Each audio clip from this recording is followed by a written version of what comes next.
para pengunjung Ban Mandum yang katro kuno orang yang berbahagianya gedenya dalam tahun Masehi urangnya tanggal 1 tahun Masehi ya ke 2019. Jadi informasi daripada kamu baju kepada seluruh tamu undangan khususnya wisatawan lokal dan asing yang menyaksikan ataupun menikmati pemandangan atau pemandian di Wahana Impian Kota Malaka. Mudah-mudahan kita jaga ketertiban, jaga keamanan kedua masing-masing. Dan dari wahananya juga disediakan mungkin uru-uru yang baru, ya, kan?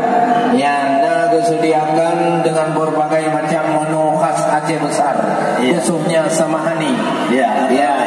Nah, penaikun roti seli, oleh rojak apa kamu nak? Rojak ubroh, rojak ubroh, rojak ubroh, dapat jauh sabah lepas merasa. Ya.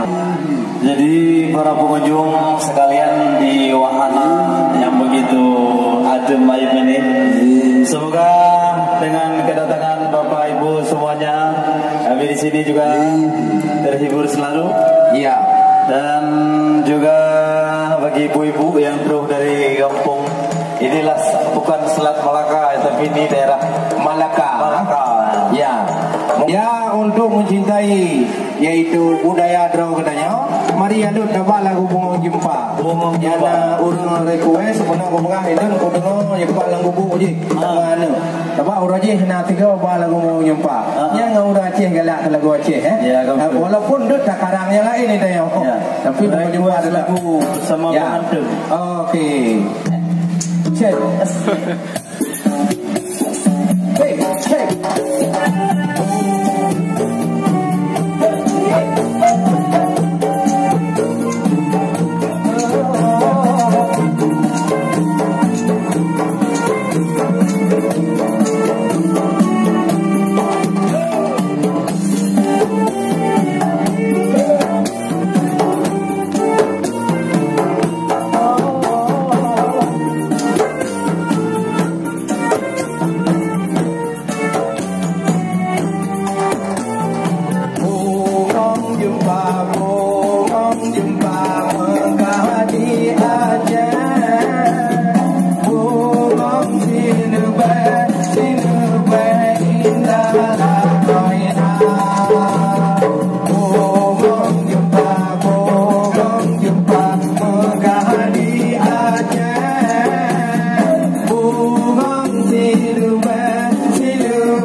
Sinar